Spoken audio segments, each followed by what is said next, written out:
So first of all, I was so excited for Panic Fest, and when I saw this movie coming out, I was even more excited. And thank you, by the way, for letting me watch the movie, Luke.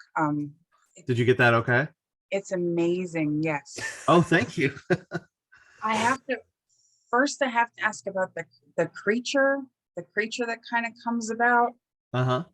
the special effects, everything, the soundtrack. It almost reminded me of a really awesome creature version of The Guest. Whoa. Film. That's Amazing. all good. Yes, One of my I'll take favorites. it. How did this idea kind of manifest for all of you? Who wants to start there? That's Tim. It's Tim's baby. It is. Well, Luke had the idea to shoot a movie during COVID. That was Luke's idea. And then the original thing that we talked about was we won't have a lot of time to make this, and we have restrictions, which include a limited cast, a limited locations, a limited shoot, all that sort of thing. So we had to think of ideas that we could do with those restrictions. And so we threw around a bunch of ideas. Mike had some, Luke had some, and then I had a rough idea of what if it was the end of the world, but you saw it from a peep show booth. I think that was the basic pitch. Well, and I'll doesn't mean to interrupt you, but part of that was the idea that like one of our producers that kind of said, can you do something where it's like the actors don't have to actually interact? Right. So I think Tim was like, well, there's peep show booth. They have, if they're both stuck in peep show booths, there'd be a barrier. Obviously, as the script evolved, that kind of went out the window because half the movie they interact. But it was still kind of that's kind of the impetus, I think, at least for Tim in terms of the idea. Because it was a big COVID. We had so many. This was right. Shot the August of 20. Yeah, I think we started talking about this in end of March, maybe, or April of 2020. No. It was like April, May, I think. It was a couple months after we were all still in lockdown. So yeah, that sounds about right. So yeah, so we were sure we had these COVID restrictions in mind, like the strictest version, of them. So that was why. But like you said, that was why it's like, can we keep them separate as much as possible? But then, as you know, like the second half of the movie devolves into something completely different. Luke, how did you kind of get everyone prepared and get the cast prepared, and what was your preparation process like? We didn't have much. It was pretty quick. Everything happened very quickly. There was a lot of moments where we weren't even sure leading up to it that we would even be doing it. So I mean, like just the script process took like the first draft was written in about roughly 8 days, I calculated, between Tim and Mike. It kind of went like that. And then, we did some revisions, and there was a lot of like, wait, are we doing this? Are we not doing this? And then things kind of just like fell together at kind of the last, kind of the 11th hour a little bit. And we sort of just, we rushed a lot of it. I mean, with casting wise, because it was such a strict situation. So basically the way the production worked is that the whole thing was filmed on a set. So basically we had this, they gave us this warehouse, and the warehouse sort of had a retail front. And so we turned the retail front into sort of a base camp, and every single crew member had their own station, and that station was 10 feet apart from everybody else. So during the day, everyone would come in and work at their station, and then walk to the back to the warehouse, which used to be like a shipping preparation warehouse. And we would film on a set. And the great thing about that is, this is early COVID. So we were very, very strict. We had to, test multiple times a week. And the great thing about this is everybody that worked on the crew had worked it all during COVID. This is roughly August is when we shot. And so we all, during the whole production, we all quarantined at a hotel. So we were literally either at the hotel on our own floor, and then we would walk a few minutes down to the set, to the building where we were shooting, which was really close, and shoot there. So when everyone came in, we had to be separated until everyone had like 3 negative tests in. So we did like our table read was over Zoom while everyone was in the same hotel. I mean, it was pretty crazy, you know, looking back on it, just how careful we really were. And we had no issues, thank goodness. You know, and this was early days. So preparation wise wasn't a lot. And you know, we would rehearse right before, you know, doing a take, and you know, we would talk, you know, I would have phone calls with my actors and we would talk about the roles and we would talk about their characters and stuff. And so yeah, so I mean, you know, there we were pretty restricted, but we still made it work. I have to ask all of you about going back to the creature and the special effects and the soundtrack. I grew up watching horror movies, and I always have a fascination with how things are made and why people decide to do things. But even though it's art and there should be no explanation, but it fascinates me. How did you guys come up with that amazing creature? And the music is just, I literally felt like a kid again, like watching one of my favorite movies that I just got like from Blockbuster or Farmore back in the day when they had like all the good horror movies. Oh man, Yeah, that was the idea. Sure. yeah. I mean, the influence was definitely, we knew because of restrictions that we would have to tell a story that was pretty limited. And if we told something that had cell phones, that was going to make it, you know, if we said it modern day and end of the world, then we'd have to deal with cell phones and QAnon and Trump and everything else. So we didn't want to do that either. So so setting in the 80s was like an easy way to get around that. Plus we all grew up then. And I mean, Luke and I specifically are experts in synth music for sure. And so, you know, we like, that's something that we could do without having to do research. Like we had a tight schedule and we just knew this shit. We could just do stuff in the 80s because we grew up then. So it's nice to write something, you know, and you don't have to, you know, spend a lot of time doing deep research and figuring things out. It's like we knew what the vibe was. And we also knew, because of our limitations, we should make this fun because, you know, we weren't going to be able to get away with, you know, huge budget effects and everything. So it was all the restrictions made it, like forced us and narrowed us into this thing, which is fortunate because it's all stuff we really enjoy. Yeah, I think it's also a testament, like going back to the previous question, almost like one of the things that we really wanted to do, like Tim was saying, was like have it be fun, and we had to use what we had at our disposal, or more accurately, didn't have at our disposal. But like one of the things that I find, you know, and if I can, you know, say so about my, you know, film that I, you know, wrote and participated in, one of the things that I find so magical about this movie is the way it has such a unique character and such a energy to it. And I think that's such a testament to Luke, what he did on set. Well, like we had all this, you know, like we're saying, you know, and there's no way not to talk about this, but at the time we were so in these such early days of COVID. It was so terrifying, so confusing. We had no idea really what was going on. And like, we're out here making a movie, and there's just had this whole weird energy to being there and doing this. And Luke harnessed this, like it's just there on the screen. Like the performances have so much vitality and they're so much full of fun. And I think that like what like Tim and I did in the script, and Luke had a big part of that too. And then what Luke did on set, like it just created this like cascade, like these dominoes that like, this is what this is. You know, we kind of defined the character and it just kind of moved along through every step of the process. Yeah, and in terms of the creature, to answer that question, I mean, if I'm assuming you're talking about Asmodeus. Yes. Yeah, Asmodeus was designed by our special effects guy named Brian Zurich. Really brilliant artist, and yeah, so he kind of came up with it. I mean, again, it was very quick. We didn't really have a lot of time to sort of conceptualize. I had like one phone call with him where I was sort of explained what he was supposed to be, and there was a lot of different ideas.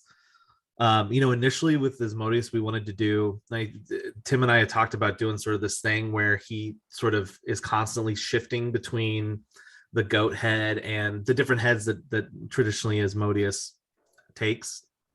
But special effects wise, we weren't sure what we could do, and we felt like we shot the whole thing in 13 days. It was an extremely accelerated shoot, and so because of that, special effects especially take a long time, and so doing that would have been so we tried to create sort of the idea was to sort of try to build something that was both sort of a mixture of all the different visages that Asmodeus is supposed to take on, but at the same time sort of be this unique kind of character. So that's kind of where he came from. And I have to ask about the writing, because obviously being a writer, I loved Angie, and I almost felt like she would have been one of my friends. It was just relatable watching the movie, and also having women in it, and women that were not like running away and, you know, oh, woe is me, and oh, the killer's gonna get me and I'm gonna trip and break my ankle. It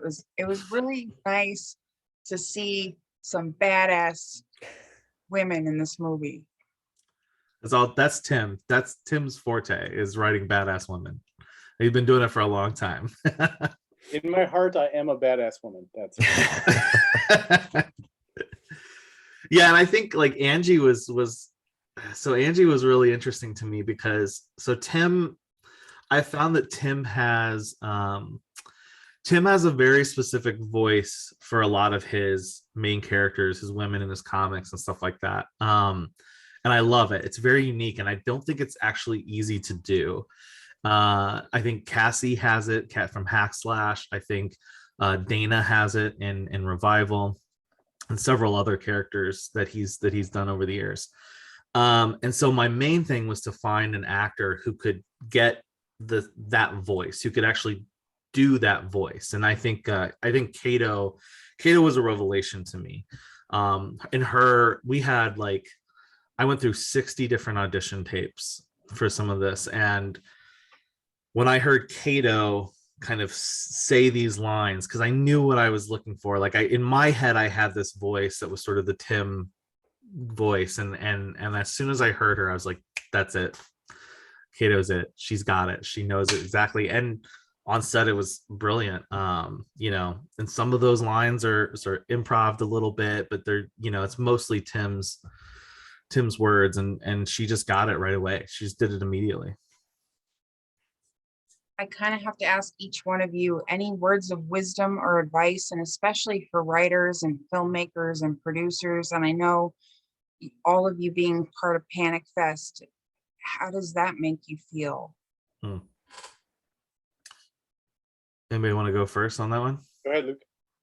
Yeah, I mean, we're honored. I mean, it's been a long road on this film. We shot it in August 2020, and so Panic Fest will be our premiere, US premiere.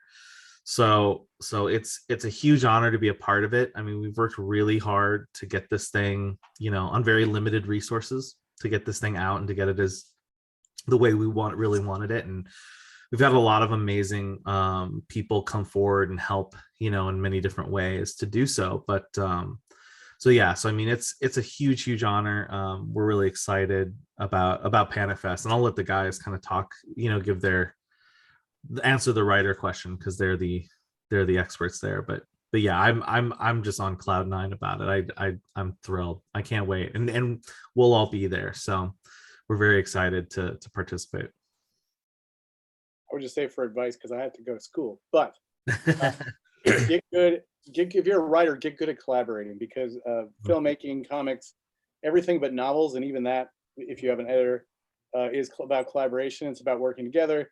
So find people that you like working with, trust them, and take your ego out of it. And then I think you can make things that may not be exactly what you would have made, but it's something that is made, which is more important than some hypothetical perfect thing in your mind that you have to do in completely 100% yourself. And so working with Mike and Luke, I just knew that they would figure it out. It's not, I don't have to put my stamp all over it. And I know Mike is great at figuring out structure, and I knew Luke knew how to handle the actual physical world of shooting a film and handling characters and actors. So if you're going to be a writer, you have to accept that it's not a one-person job. It just never is. Yeah, I mean, it's crazy going off that point. Tim's so right, because it's weird because like I've collaborated, co-wrote a few comics, and I've co-written this with Tim, and it's like when I watch Reveal, and I think I said this to Luke, there's some lines that stick out that I'm like, oh yeah, that's Tim. But like 95% of the movie, I don't remember what Tim wrote and what I wrote. I have no idea, you know, like it just becomes its own organic thing. So like Tim said, like the ego thing kind of ultimately strips away because you don't even know anymore. You know, it's just like everybody played, some stuff was improvised, some stuff was changed out of necessity. Things just evolve, and that same thing with comics too. But also, you know, I think one of the most encouraging thing for as a writer to know is like just know it's a marathon and not a sprint. You know, I think that like for every kind of like, you know, writer who has this, you know, huge break at 24 or 26 or whatever like that, that's very much the exception, not the rule. And most people just are just kind of going along and learning and getting better and making good relationships and honing what they do and finding success in probably unexpected ways, and finding and just understanding what success means to them as well. So I think it's just one of the best strengths you can have as a writer is, you know, patience. You know, it takes a long time. It's a long journey. And as for Panic Fest, I don't even know how to articulate it. You know, I feel like not, you know, making movies and doing this, I feel like this is what I was put on this earth to do. And like, I'm just this, I just wish I could put this entire experience like in amber and live in it and just be here forever. And I just, we're like Luke and Tim, we're just so flattered and thrilled. And there's still a touch of disbelief to it. I just can't even really believe this is real. And I'm just loving every second, and I cannot wait to watch this with a live audience and see what happens. It's gonna be wild, but I'm so eager for it. What's next for all of you? What are you working on next? I have to go to school, so you guys. That's what's Tim's Thank next. you He's so going much, to school. Tim. Thank you so much. All right, thank you so much. Have a good day, guys. Thank See you, you. man. Thanks. Literally right now. That's just what's next. Let's see. I mean, there's a lot of things. I don't know if there's anything that we can say outright specifically. We've got some, you know, we're working on a series, we're working on a couple movies that we're hoping to get made here very soon. And we're even working on some comics. And even in the revealer space, there's some announcements that are going to be made relatively soon. We're hoping in that realm. So yeah, I'm trying to think if Mike's probably got more he can talk about, just, you know, even on the comic side, but I don't know if there's anything I can outright say just yet. So Yeah, I mean, Luke and I are now have all but stitched each to each are stitched to each other at this point. We have a lot of stuff going on that's all in development. And you know, as anybody knows, development is like, will it happen? Well, we don't know to a certain degree, but like it's just when something goes, then it goes, then you're off to the races, and we're just kind of waiting for, you know, which of those things goes, which is cool. It's exciting because we've been working ever since Revealer. We've been working tremendously hard to set ourselves up for when the next thing comes. We're very, very prepared, and that includes, you know, TV series, movies, and comics, like Tim said, or like Luke said. Yeah. Otherwise, for me, you know, in the comics, I still continue to do my thing. I'm writing new Stranger Things stuff. My series Barbaric returns this summer, so that's pretty exciting. But that's just about it. You know, mainly been busy with what Luke and I are doing and developing new stuff and growing, and just now that we've had this taste, it's like we can't go back to anything else. So we're excited to see what's next and whatever opportunities are in front of us. Do you think there might be a Revealer sequel, or maybe even a prequel, or a series, or can't you even say? There will be something, I will say that. And Yeah. other things have been discussed very lightly. You know, we'll see how the film, you know, does, how people react to it. I mean, I'm very excited about it. You're kind of the first outside person, really, because you're our first interview from Panifest who's kind of giving us your opinion. So that's promising. We're happy that you're into it. So yeah, so we'll kind of see how the general public takes to it and see where that leads us. But yeah, we definitely have some more stories to tell in the revealer space, and I think there will definitely be something else for that. I don't know yet when we make that. We haven't actually talked about really when that will sort of be announced, but it's coming. So well, it's funny because we did a cast and crew screening about a month ago. Yeah. And some people were there from a different film that's being produced that Luke and I are kind of adjacently part of. And there is a few people instances of like talking Revealer 2. I remember Luke and I both being like so jarred because we hadn't even really thought about it. We were like, after like, oh, what about Revealer 2? And Luke and I are both like, I don't know. I mean, I guess maybe. Like we're so like tunnel vision on like release and other stuff that like, and I think Luke and I, because we're such Midwestern, nice, humble people that we can't even fathom the idea of so much success that you do it again, Yeah. So we don't even allow ourselves that. But, like Luke said, if it does do well, we've definitely kicked around the idea of like where this can go. And there is having, you having seen it, there is an interesting place that we can take this. Yeah, the ending, we won't say what it is, but the ending definitely leaves itself open. Yeah, for certainly more stories afterwards. Definitely no spoilers, but it really it was totally fine the way it was. I would have been like, wow, this is amazing, and I'm so excited and I'm so happy I got to watch it. But then there was part of me that was like, I really wish there was more, like more, a little bit more. Yeah. And especially with Michael writing and you're directing, and it was like a comic book just coming to life, and such a fun movie. Thank you.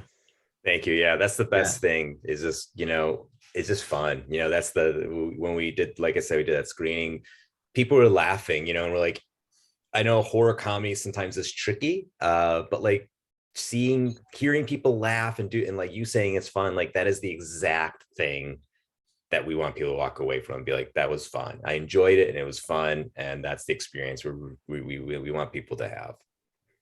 Exactly. When you're writing, Michael, and you're writing like comic book writing versus screenplays, do you have to kind of be in a certain mode, or you're just writing? Oh yeah, it's really different. When I'm writing screenplays, especially now that I've learned so much collaborating so closely with Luke, that I've really, so once upon a time, like I was going to be, a writer director, and I went to film school, and that was, feels like a lifetime ago, although it's kind of coming back around weirdly. So I've had a little bit of that training, I guess. I don't know, I lack training, for lack of a better word, but also like, I have a huge movie fan and movie buffs that, but I learned so much with Luke. I'm learning and rediscovering the cinematic language, of what a visual cinematic story is. And it's different. I mean, there is some crossover with comics because they both are visual storytelling, but it's certainly not the same. And so when I'm sitting down to write something like Revealer or whatever else, like I'm really more getting into the things that I've learned in my past, things I've learned from Luke, of like what cinema is and how best to use the medium to tell a story in the best, most effective way. So it's certainly different, but I find it, I don't know, I like doing both a ton, but something about cinema is just so, I don't know, it's so rich, it's so inspiring. Like I just feel so alive doing it. Like I'm just imagining this on a screen. It just blows my mind. But yeah, definitely different. But I'm glad to have such good partners, and I've definitely learned a ton, and hope to keep learning to do it as well as possible. And this is for you, Luke. Did you sort of face any challenges directing and writing, and because you kind of do a little bit of everything? And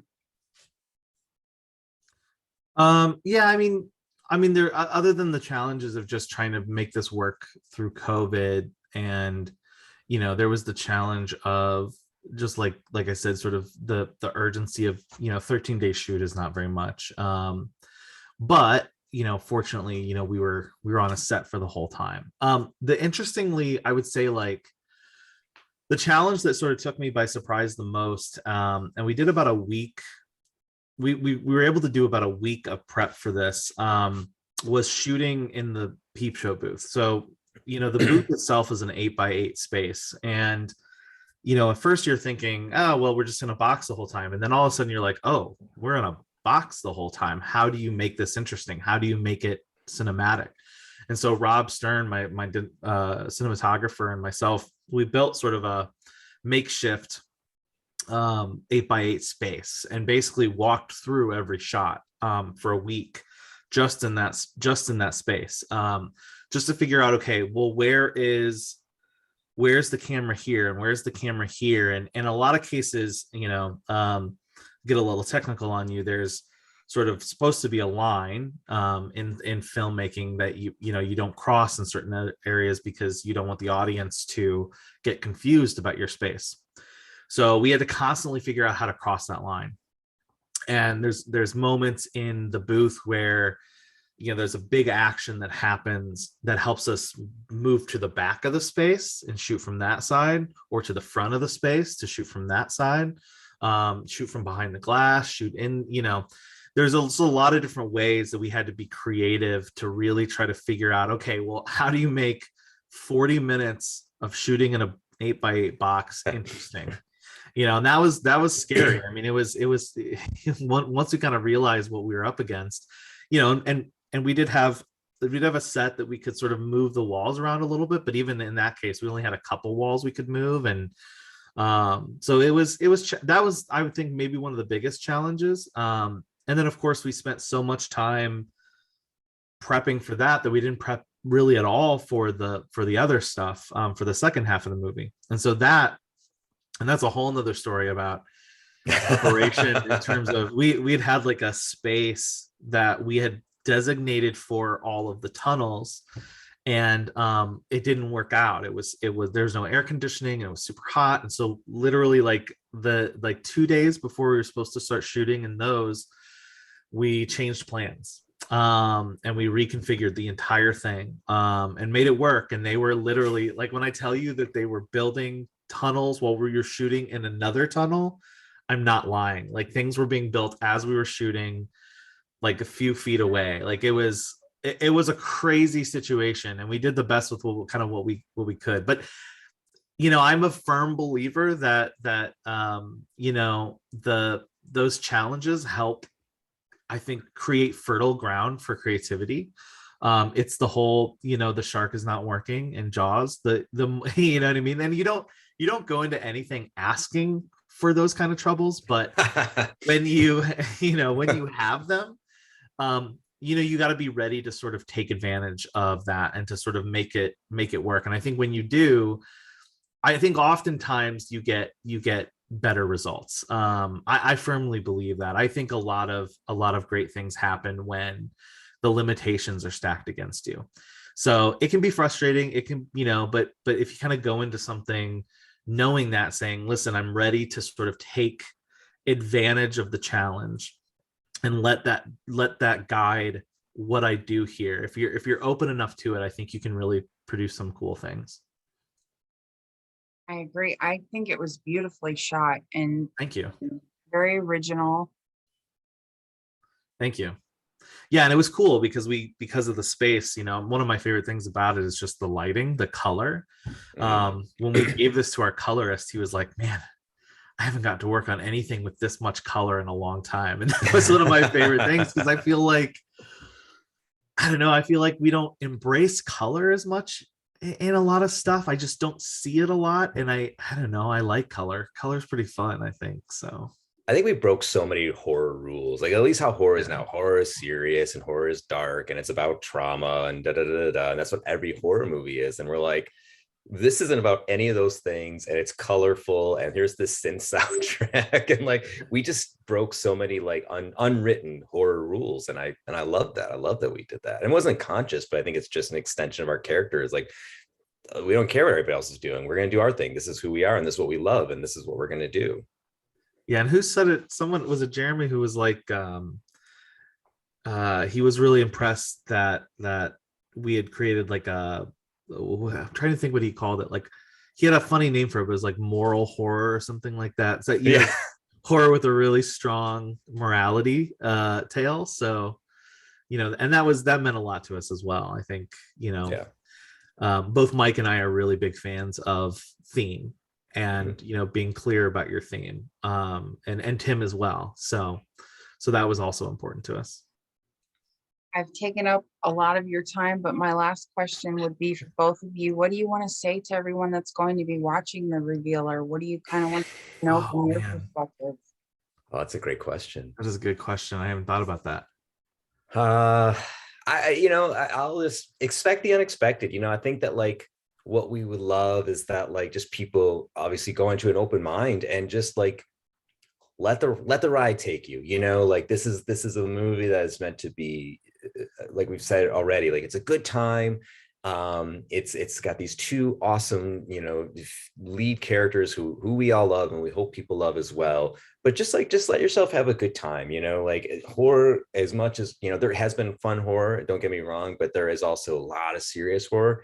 Just let this one be a fun one. There is something else going on, like Luke said, there is, we think theme is important, but like we also just like are like, just enjoy. This is like we've described, I think Luke and I, is like, this is like feels like a cult midnight movie that people go and like say the lines one day, hopefully, and are laughing, and just I think it's a great experience that people enjoy, to have with other people, that kind of movie. So just have a good time. Yeah, I can't really add much to that. I would, just say have fun, because that's the spirit with which we made it. We made this, we had fun making it, and we want people to have fun watching it. So, well, it's awesome, and I can't wait for everybody to watch it. You guys did an amazing job. Thank you. It's an amazing Thank movie. you so much. Are you going to be there? Are you going to be in Panic Fest? I'm doing the virtual Gotcha. Panic Fest. Yes. Gotcha. Awesome. All right. But thank you. Thanks, Janelle. Thank you, Michael. It was an honor to talk to both of you. You too. It was fantastic. I loved it. Thank you so much. It was an honor to talk to both of you. Oh, likewise. Thank you so much. This was great. Thank you, and take care. You too. Have a good one as well. You too. Thank you. Bye.